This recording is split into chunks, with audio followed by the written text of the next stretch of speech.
Hello, everyone. Whoever's here live, I know that some of you are going to be watching this webinar later, so um, I will try not to be too contemporaneous and make sure that whatever we say is applicable even whenever and wherever you watch it. So, well, those of you who are here, we do have, I believe I have the public chat enabled. So if you'd like to say something, where you're coming from, where you're at, and you want to type something into the chat, you are welcome to do so. Otherwise, we're going to go ahead and get started with the presentation here. And I first want to say thank you very much for trusting me to give you something of value. You are giving me time out of your day. You're giving your valuable time, just and you decided to come here, and you decided to try to learn something more about finances and how you hopefully can get set up for a better financial future.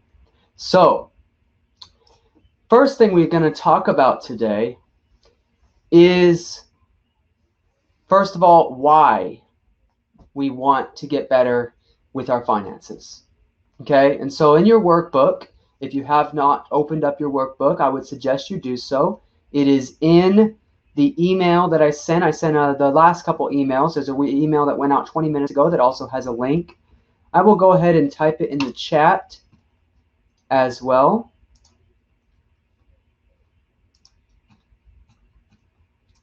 So here is a link to the resources folder.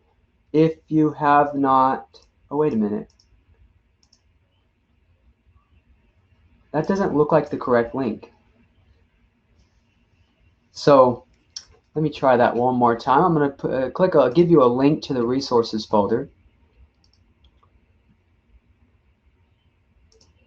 Hopefully this is the correct link.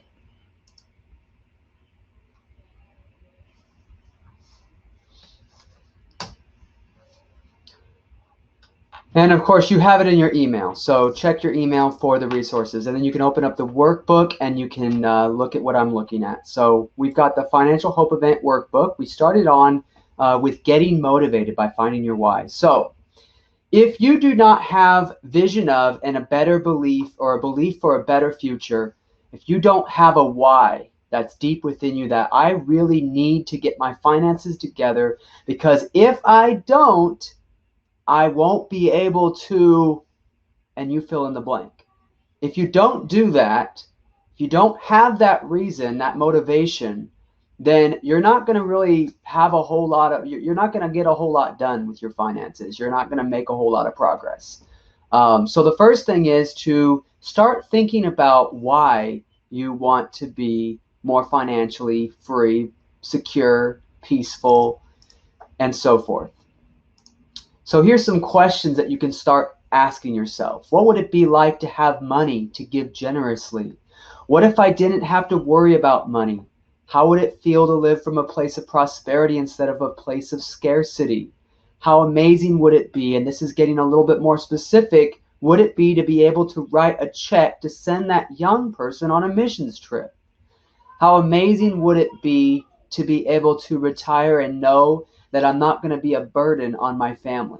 I've had a couple clients actually tell me that's their motivation. They don't want to be a burden on their family. And if you don't set yourself up well for success, it's very likely that you will be, at least financially. So we've got to dig deep and find that sense of purpose, figure out who we are, what we were called to do, and how we can best serve others. Then we create the goals and plans to get there. Oh, I got a chat from Anna. Says, thank you. Hey, Josiah, thank you for the invite. Thank you for coming. It's good to see you, or see that you're here. All right, and we've got, so thinking about that motivation and that why. So one of the things that I would suggest that you do is take a few minutes here and write down in the workbook some of your deepest dreams and desires, whether as an individual, as a couple, and don't shortchange yourself by second guessing whether this is even possible for you. Okay, so rather than just waiting, good to hear from you, Leah, as well. So rather than just waiting rather than just kind of having these mental gates that say, well, I'm probably not going to be able to ever do that. So I'm just going to kind of think about and write down the things that are realistic. I want you to stretch yourself a little bit, because if you have some bigger dreams and goals, you're going to push yourself a little harder, perhaps. You're going to kind of get the degrees and the training. You're going to kind of get into the locations. You're going to get proximity to the right people if you have those bigger dreams. So write down, what are your deepest dreams and desires as an individual or as a couple if you're watching together on this? What do you want to do? Who do you want to be? What do you want your finances to look like? And I know that some of these questions are not really financial, like the who do you want to be and what do you want to do, but they're using the wrong word. They're integrally, might have pronounced that wrong, but they're integrated into your finances, because you can't do what you want to do and be who you want to be often if you don't have the financial resources to support that. And so where do you want your finances to look? What do you want your finances to look like in 3 years, in 5 years, in 10 years, when you retire? And go ahead and take a few minutes and write that down.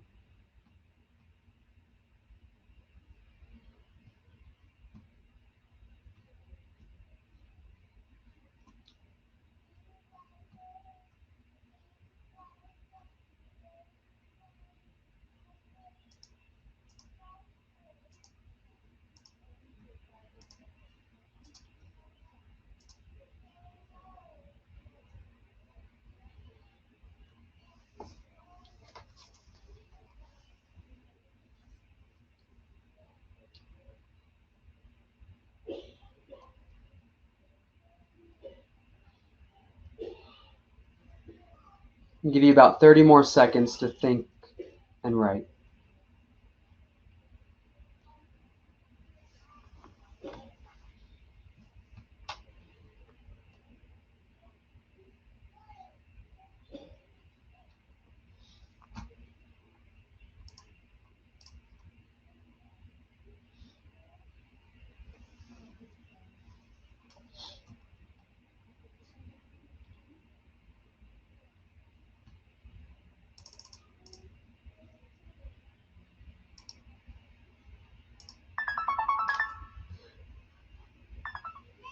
All right. So if you need more time, I would encourage you to take the time later to work on this. You can even do it as I'm talking, but we're going to go ahead and move on to the next step of our plan here in the workbook. And that is, once you have those dreams and visions for where you want to be and what you want to be doing, then you need to start getting intentional with the goals that you set to get there. Okay? Because you are powerful. You are able to create things out of nothing with the ideas that you create in your head. You can put them onto paper. Just the very fact of you being able to take a pen and write down your ideas, that's creation. So we want to be more intentional with how we create. So the first thing I want you to do is set some stretch goals. These are goals that are a little bit beyond where you might think that you can accomplish. So it's more like shooting for the stars. And maybe you won't hit them, but maybe you'll at least land on the moon and you'll make progress. Okay, so they might make you sweat a little bit. These are goals, just stretch goals. So write down some of these on your, this is page 5. You can write down, let's set some goals, and go and start writing down some of those stretch goals.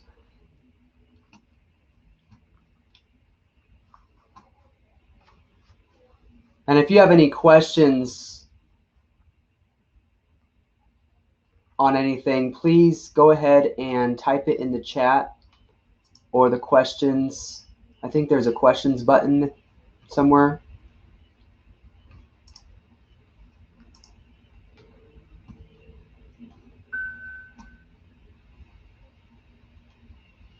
And then we've got SMART goals. So SMART goals are those, and you probably have heard of them before, but they're the specific, measurable, achievable, realistic, or relevant, and time-bound. And so those SMART goals, we don't want them to be too broad. And these are not the stretch goals where you can't achieve them. They're the things that you are maybe a little bit beyond where you're at right now, but or where you think you can achieve, but they're gonna give you a day and a goal that you can very specifically know when you're gonna accomplish this and how you're gonna accomplish it. It's relevant to your dreams and it's within reach. And so write down a few of those. And if you're not really sure where to go with the goals, like, well, financially, I don't know, like, what's our next step to become more financially secure? One of the things, the frameworks that I would recommend you follow is the Baby Steps by Ramsey Solutions, and it is on page, it's not labeled, but it's page 4, right after page 3, and it's called Baby Steps. So number 1 is to save $1,000 for your starter emergency fund. Number 2, pay off all debt, except for the house, using the debt snowball. And the debt snowball, by the way, is in your resources folder. There's a debt snowball in there you can use to help you with that process. Save 3 to 6 months of expenses in a fully funded emergency fund would be the 3rd step. 4 would be invest 15% of your household income in retirement. And we'll talk later a little bit more about why you would wait to invest that 15%. Save for your children's college fund would be number 5. Number 6, pay off your home early. And then number 7, build wealth and give. All right, so would anybody like to share one of your goals in the chat? You do not have to, but I'm just giving you the opportunity to do so if you'd like to. Stretch or SMART?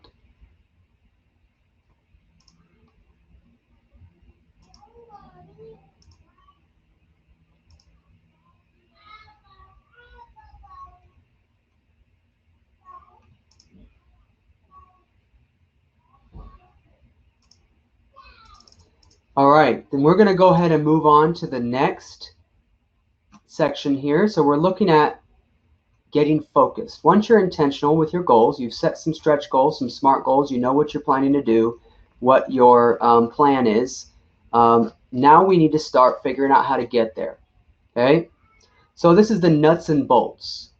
Probably one of the most important thing that you can do to stay focused is to use a monthly budget. Okay? I've been doing it for years. At least 7 years now. Been doing it every month, probably more than that. But every month with my wife, we've been doing a monthly budget. And it has made a huge difference moving forward in our lives. And that's one of the reasons why I'm here sharing with you today. So, if you're not budgeting, you're losing money because you don't know how much you're spending. You don't know where it's going. You're spending too much, or it's just going the wrong direction. You're spending on things that you don't really care about. Because oftentimes people are going backwards and don't even realize it because they're, in addition to not budgeting, they're trying to manage a bunch of credit cards, and then they don't really remember how much they spent last month on that credit card until the bill comes the next month, and then you're backwards. So budgeting is important. And I want you to think about it rather than frustrating and a chore, but think about it as permission to spend. That this is the bucket of money that somebody gave to you, okay? Or, I mean, you worked for this. You've got a bucket of money here that you dedicated to going out to eat.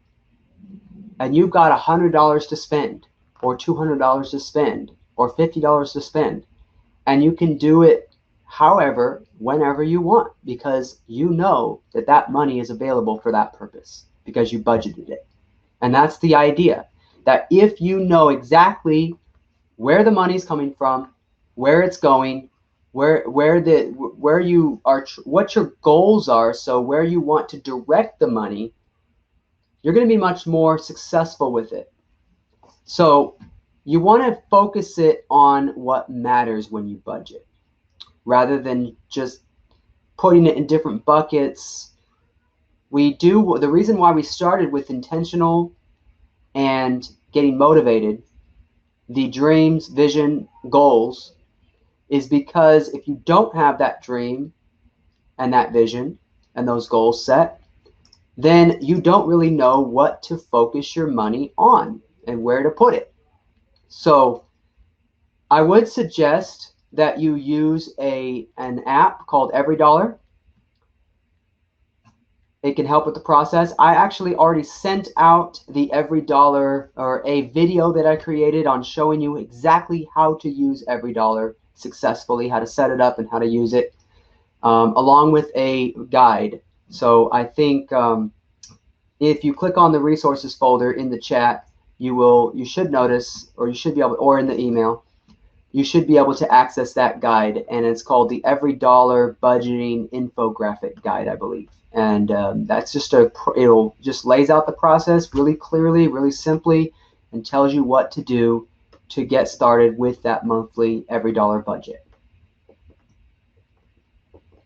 All right, so here's our time for reflection. We're going to look at budgeting with purpose. So I want to ask you to go ahead and think about why you have not budgeted in the past. What were the internal obstacles? Did you think that you couldn't do it? Was it just too much time?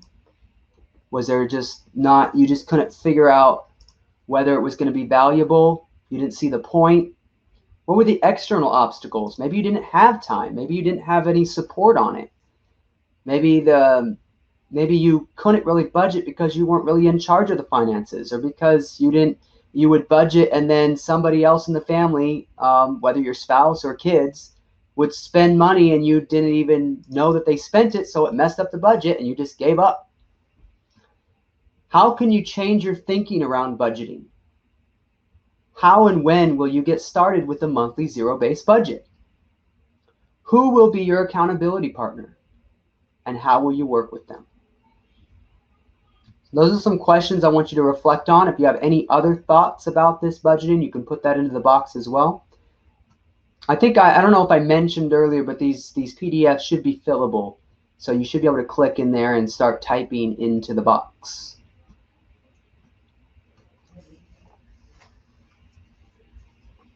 So while you're typing, I'm going to actually put a poll up on the screen. There's not very many people here live, but for those who are, I'm going to ask you to take this poll. It is anonymous.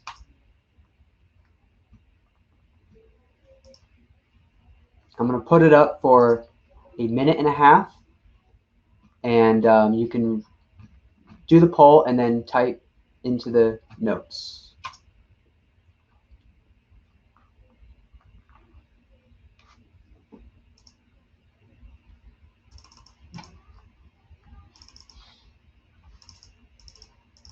Well, hopefully, Ruby, this helps today.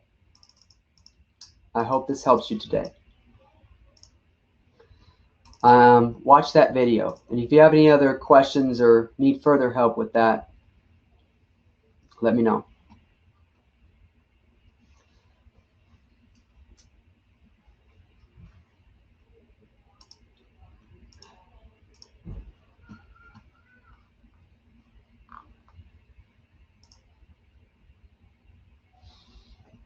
Okay, it looks like 2 of you have voted. Can I get the other 2 to vote if you're still here?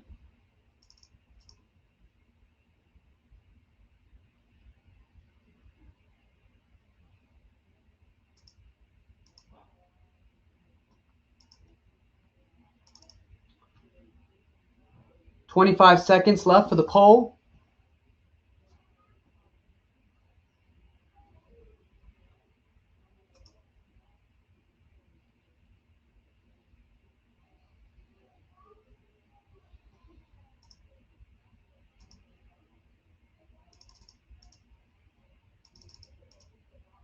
Okay. All right, so 3 of you voted here, and we had one person saying, I try to budget most months. Nobody budgets every month. Sometimes nobody said I just write down what I'm planning to spend, but we had a couple people say I don't usually plan what I'm going to spend, check my bank account pretty regularly. That's pretty common, to use your bank account as a metric of knowing whether you spend too much money and so forth, which is not, it's not the end of the world to do that. I mean, you're at least you know that you have the money, but we're not being very intentional with the money, and that's the point. Are you reaching the goals that you have? Are you actually making progress forward? Are you thinking about the future? And that's what having a more intentional budget does for you. All right, so taking a look at the next section, we're going to look at protecting your family. All right. This one is because we don't budget enough, because we don't have that much money right now, or because we just are starting out in our lives, and I mean, we don't know what's going to happen. And sometimes things go bad, okay? I don't sell insurance. So just so you know, that none of my recommendations here have anything to do with any products that I sell. Okay? I sell coaching, meaning that I help people on a more individual basis, and we'll talk about that more later. But I do have to recommend getting insurance because I care that you don't have catastrophes come up that are going to put you in a situation where you can't budget any money. You have to, I mean, you end up in major stress and frustration and debt because you didn't have the insurance in place to take care of yourself and your family. So I would recommend life insurance, term life insurance, not whole life insurance. Term life insurance is cheaper, and it doesn't cost as much, and it's not an investment. This is just protection. Homeowners, renters insurance, either one. If you're a homeowner, obviously you need homeowners insurance. I don't think you can even have a home in California without homeowners insurance, but just a reminder. Auto insurance, of course you need that. I mean, you're going to get sued most likely if you get in a wreck and you don't have insurance. You're going to lose more than you would have paid in the premiums. Health insurance to cover injuries and illnesses. Disability insurance to replace lost income. Long-term care insurance, age 60 and older. I've personally seen my grandmother basically spend her entire savings and fortune, and at least she had money, but she spent it all in her last few years because she didn't have long-term care insurance, and it was very expensive. It can be very expensive. Nursing home, assisted living facility, and so forth. And then identity theft insurance. Why not whole life? Good question. Okay, so whole life is much more expensive, and it's a forced savings account, right? So they save money for you. At least that's the idea, that they're saving money for you, and then they pull the life. Or if you die, then all of that money that you were putting in then goes to your beneficiaries when you die. At least that's the theory. But what happens with whole life insurance is that it's a very small amount until you've been paying into it for 20, 30 years. The interest, you don't even break even on how much you were putting in. You don't even break even on the interest that they're paying you until you're at least 10, 15 years in to paying this whole life insurance. And even by the time, so basically it's just a bad investment. It's an investment, but it's a bad investment. It doesn't give you very much interest. You can do better with a bank account for most years. If you save. Now, one reason that people do it is because it's like, well, if I don't put it into the whole life policy, I'm probably just going to spend it anyway. Well, that's where the budgeting comes in. We want to budget so that you don't, so that you can actually put the money in the right places and go the right direction so that you can make more money with that money. And that kind of goes into the retirement, the investing, what you should invest in. We'll talk a little bit about that. I'm not a financial advisor, so I cannot give you specific advice when it comes to investments, like percentages, like you should buy this stock or that's, I don't do that, and I can't do that. So just so you know. But I will give you some general guidelines on that, recommendations. And I will say also that, so that's kind of just a quick answer on the whole life insurance. If you did the numbers yourself and you looked at, okay, how much am I paying in? And how much could I take this same amount and put it into a mutual fund or into a retirement account, took that same amount and just took a little bit out for a term life insurance policy, I think you'll figure out that pretty quickly why I'm saying don't do whole life insurance. So it is, I don't know if that answers your question, Nancy. I hope it does.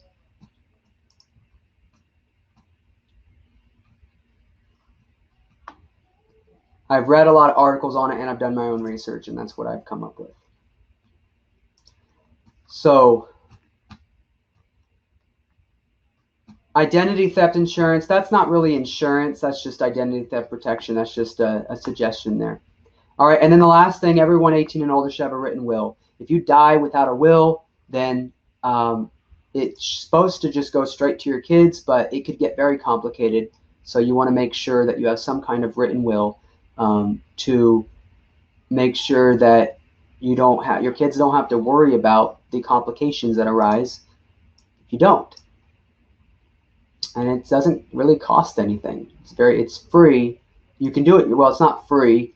You could do it free, but you can pay a very small amount to get your own forms from like LegalZoom.com, or I think Ramsey Solutions has a set up some forms you can buy from them as well. But it's very inexpensive, like less than $100, and you can get the information you need for that. You can also pay a lawyer, and you can pay a little bit more.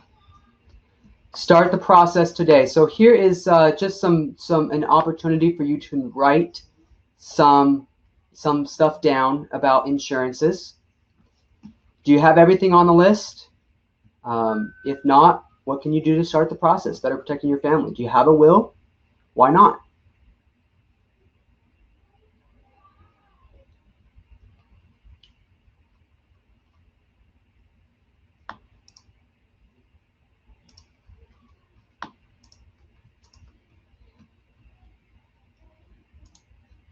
All right, so bring peace.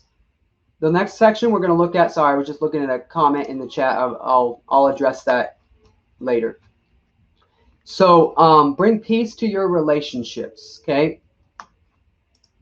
One of the biggest stressors when it comes to marriage is money. Not sure why, but it's really hard for people to talk about money. And they struggle with it. And it's frustrating and stressful. I mean, as much as me and my wife have been talking about money for years and years, and we do a monthly budget together for at least 6 years now, we still, just a few days ago, she didn't know where the money, and we had like a couple different accounts, and I had put money into one account, and she didn't know which account she was supposed to use. And so it was a little frustrating for her not knowing like which account she could use for this purchase that she needed to do, because I had moved money into this other account for more interest. So, well, we decided together, we talked about it, and we decided we're going to close that other account. We're going to focus it all in just that one account, so it was really easy and she didn't have to worry about knowing where the money was. So making, it's really important. That's just goes to say it's really important to talk about money. You want to, so my suggestions would be exactly what I just did. I thought our accounts were simple, but you might be able to simplify them even more. Combine them. Do not do separate accounts. You've got 2 different buckets of money you're spending out of. There's no way you guys can make progress together if you do that. Start tracking your spending together. So that goes back to using every dollar together. You can actually, so we just use a single account. We're both logged into it. And we use every dollar to do our budget conversations every month and figure out what we're going to spend for the next month, how much we're going to make, and what we're going to do with that money. And then we budget together. It's important for you to budget together on a weekly basis. There's nothing more powerful than a couple that's in full agreement towards a particular purpose or goal. So you want to sit together and look at the budget. It's an integral part of the process of getting on the same page. All right. We also want you to learn to set boundaries and communicate. Basically, that's kind of where it comes down to. When is it okay for us to talk about money? And then maybe you can talk to your spouse about what they get upset about when you talk about money. So like when your spouse gets really upset when you mention, or when you do something, and when you say something about money, or you ask about the budget, like, oh, why did you spend that? Or what should you not be saying? How should you approach it? How should you be talking about it? I mean, a lot of that you can get, and that's we're going to talk about that in a couple slides here. You can get somebody to help you with that, a financial coach or a therapist if it comes to that. But a lot of this can be done on your own if you guys sit down and you just make the effort. So, is talking about money with your spouse difficult for you? Or if it's not your spouse, with a significant other, or with your parents, or with anybody else in your life? Actually, one of my clients that I worked with had a situation where the family relationship was being tainted by a money connection control thing. Like one person was paying the bills for something, and so there was an issue with the relationship because one person didn't want to stop because they wanted that control. They wanted to know that the family member was doing okay, and so they were paying for them for this, but it was creating bad relationships. And so you have to work through that and recognize that family relationships are better when everyone's on the same page and when you are not being unwise with your money and unhealthy situations. So why or why not? Is talking about money with your spouse difficult for you? Why or why not? Are you on the same page with regards to your financial goals? Does one of you want to go travel and the other would prefer to spend it all now on toys? How can you compromise on that and work together on that? What steps can you take towards healthier communication about money? What boundaries could you both agree on? All right, and you can spend some time to fill this out. I'll give you some more time later. I think we're going to wrap it up, and I'll make sure to give you some time for some questions and answers, perhaps, and some time to maybe fill out some of these other deals again. But let's go ahead and look at prepare for retirement. So everyone wants to have money when they retire to some degree, not for its own sake, perhaps, but just for what you can do with it. Okay? You cannot give money, massive amounts of money to the church if you don't have massive amounts of money. And you cannot give, and that's not that you're gonna want to give massive amounts of money, but at least you're gonna want to be able to. There's things that you're gonna want to do. There's places you're gonna want to go, people you want to meet, grandkids you want to dote on, and a life you want to enjoy. So, what are you going to do to prepare for that? So we would recommend that you wait to invest only until you've paid off your debt and saved a significant emergency fund. And the reason for that is about intentionality and focus. If you're trying to invest at the same time that you're trying to pay off debt, you've got one interest rate pushing your money up and one interest rate pulling your money down. And to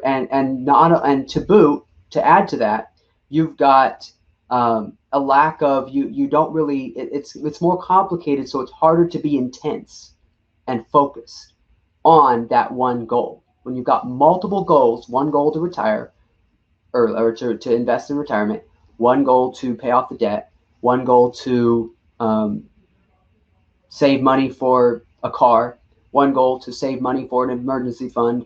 When you start focusing them one at a time, you're usually going to hit them a lot faster, a lot easier, and you're going to be much more successful with them.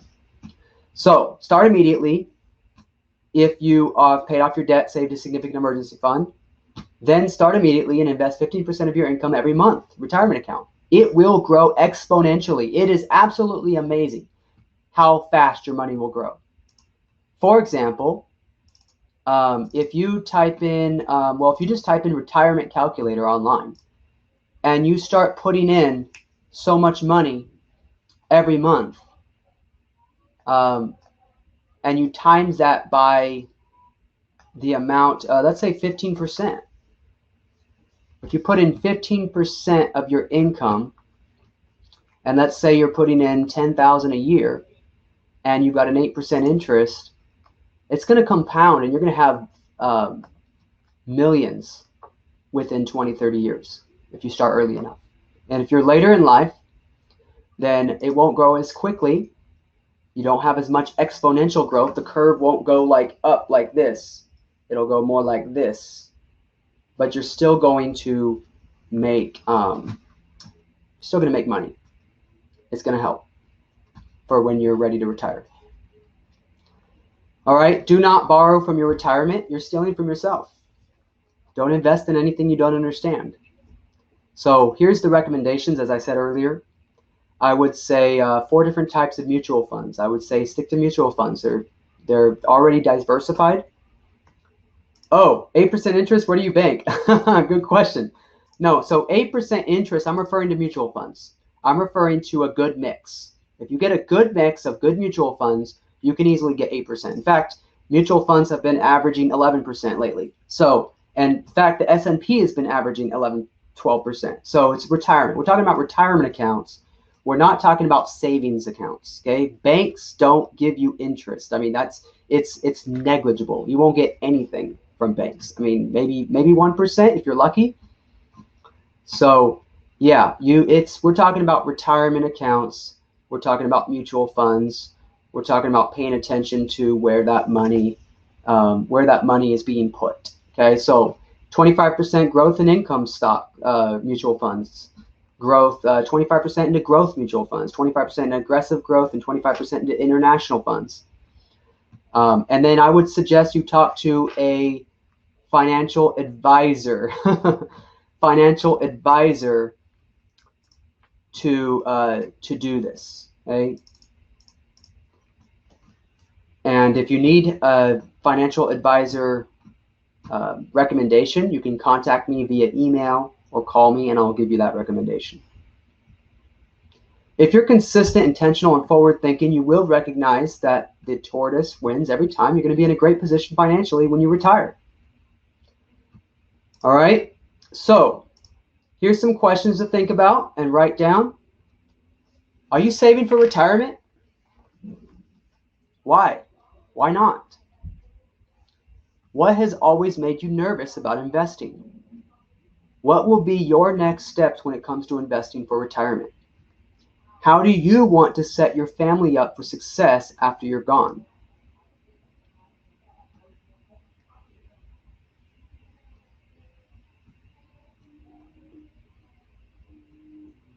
All right.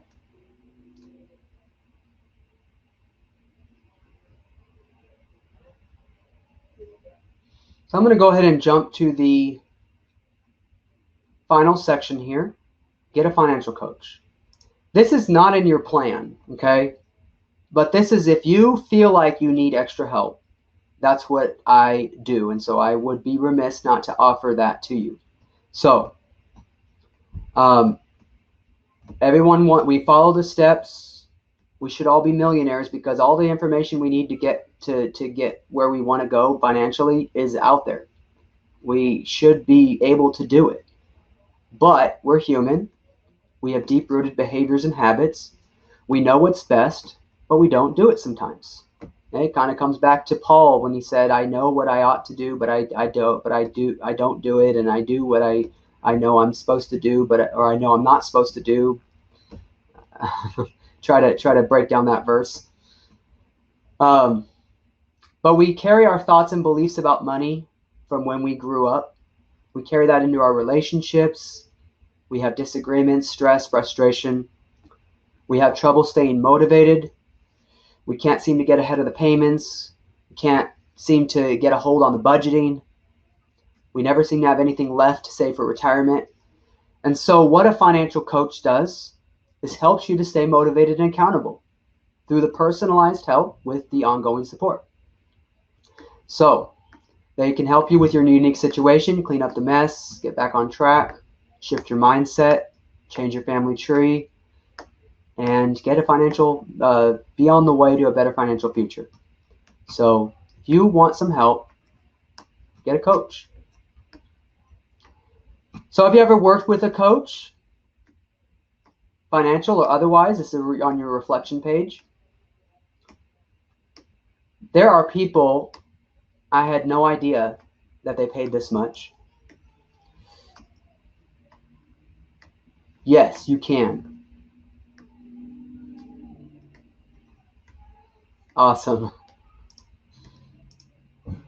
There are people that charge for coaching, and pay for it. People pay $150,000 for a year with a coach sometimes. And I'm not, don't worry. I don't charge anything near that. Okay. It's like pennies compared to that. Okay. But they do it because they know that it's important for their growth. And if they have the money, obviously, 75,000 people will go into debt to pay for coaching because they know that they need to grow and they need somebody to help them grow with that. So, how might financial coaching help in your particular situation? How are you going to stay motivated and accountable to make the changes you need to make? And how might this change your life? So what have we talked about today? Remember, this is just a quick summary. First of all, we talked about starting with motivation and finding your why. There's a great book by Simon Sinek called Find Your Why. And that's why a lot of people have been talking about finding your why lately, because he kind of started that whole movement towards helping people to recognize that without that internal passion and desire, it's going to be hard to reach goals. It's going to be hard to stay motivated. So then you need to get intentional once you've kind of figured that out of where you want to be. And financially, that could be that you want to give. Maybe you want to send someone on a missions trip. Maybe you want to take your grandkids on cruises. But you need to have a dream there. And then you need to get intentional with your goals so that you can reach those dreams. And then the next thing is once you're intentional, you've got some goals, you need to start budgeting. You need to get the nuts and bolts together. You need to start figuring out the individual pieces to reach the goals that you have. You need to protect your family. And you need to bring getting the insurance and so forth. You want to focus on making sure that you can talk about money successfully with the people in your life that have influence on that. So setting boundaries, communicating, bringing peace to your relationships. Okay, and then finally, we want to make sure that you are preparing for your future. And this kind of cycles back to your motivation. So as you see, it's kind of a circle here. And the reason for that is I felt like once you get through all of this, it comes back to that motivation again. It's a continual cycle. The more, if you're preparing for your future, you really need to know what that future is. So that comes back to the getting motivated. And sometimes things change. Okay, the very fact that I'm doing financial coaching now, my background's in music and education, but I realized that my dreams and my goals and what I want and how I want to help people has shifted some because of my own experiences and because of what I have been through financially and because of the experience that I've had with mentoring and coaching in other areas with teaching and stuff. I love what I do, or I love this kind of work. So your why is going to change sometimes. All right, and then let's take a look. So that's pretty much it today. I will just give you a quick summary here. You probably already read it. I want you to apply this right away. Start seeing changes in your life for the better. I started out my marriage several years ago, over 160,000 in debt. Credit cards, car loans, student loans, personal family loan, everything. Okay, me and my wife made some huge progress, and now we have the hope, peace, stability that we know we're on the right track. We're moving forward. So if you want that peace and stability for yourself, I would encourage you to contact us or contact me to set up a free consultation. I actually have a button I can let you click here since you're here. And I'm going to go ahead and put that button up on the screen.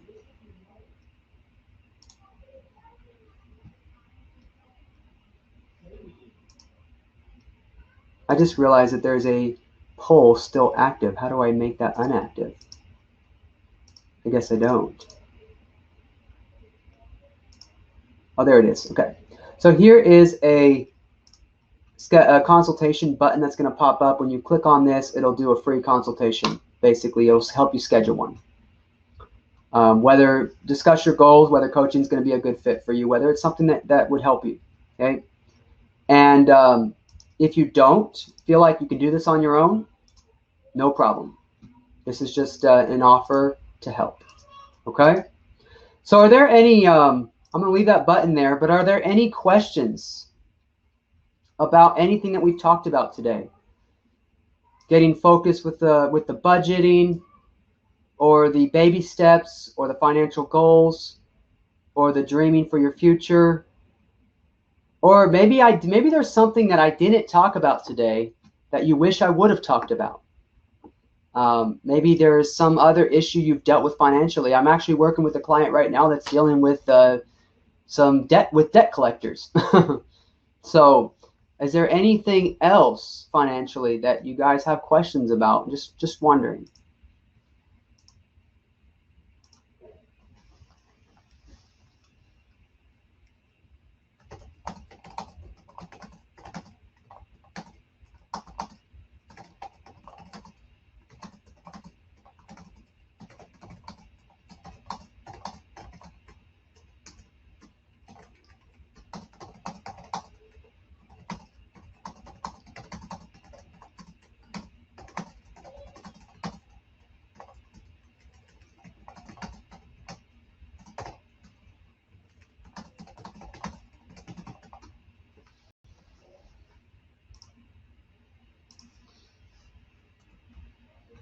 All right.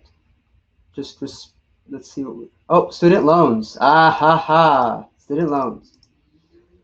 Well, I suggest that it goes into, if you remember those baby steps there, that you pay off your debt in your baby step 2, which would be after you save $1,000 for your starter emergency fund, that you attack those student loans. So can you be more specific as to what you're asking about the student loans? Essentially, student loans are, can you imagine not having to make that payment? I know that we haven't been making the payments for a year and a half since COVID, but those payments are coming back, and it's probably going to really put a damper on your budget. So we want to just get it out of your life.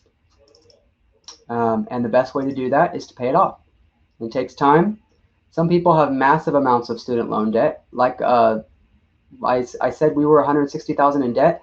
Student loans were 110,000 of that. And we're actually not, and I'll just be honest, we're not done. We've still got probably about 25 left, and we'll be done within a few months. Should we pay minimum monthly or more? Definitely more than minimum.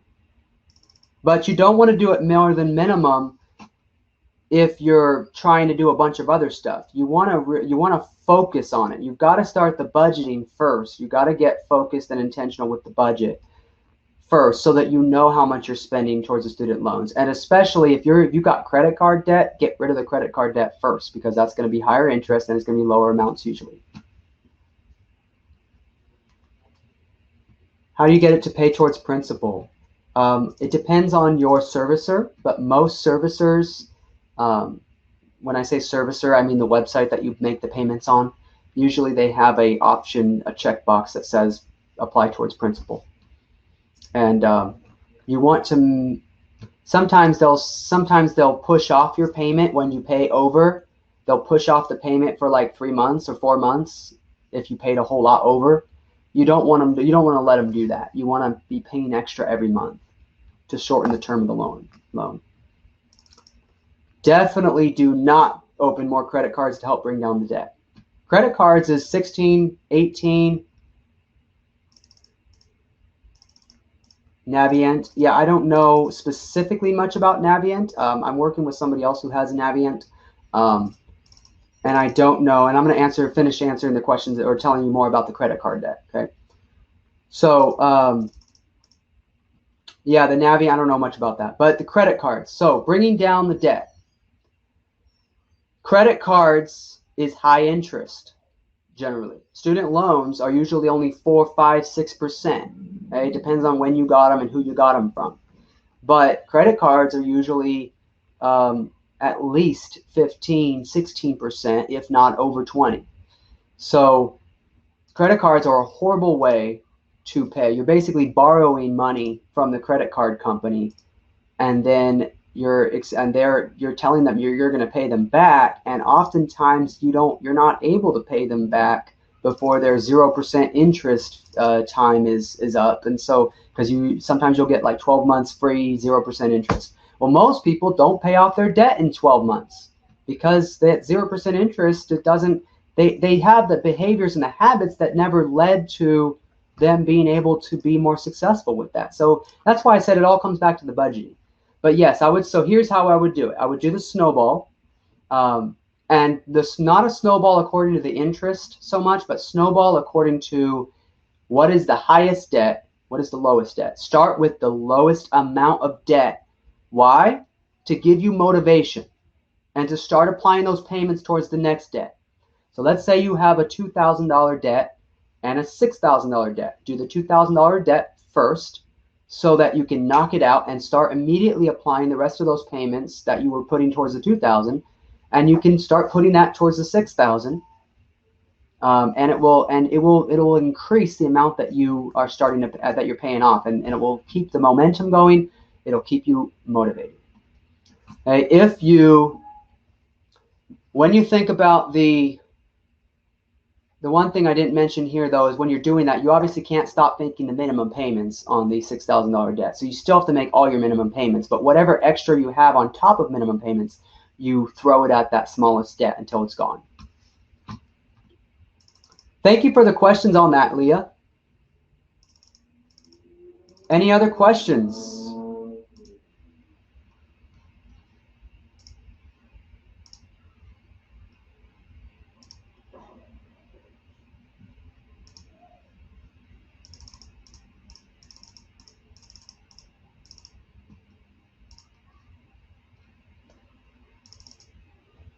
All right. Well, I'm not going to keep... Oh, okay. Yeah, I'm not going to keep you just because. So I'm going to go ahead and let you guys go. I really appreciate, like I said, your time. I hope this was helpful for you.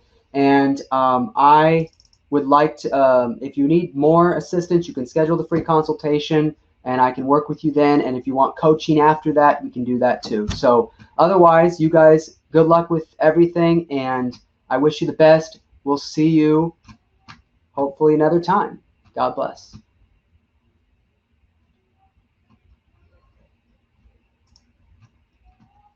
All right, turn it off.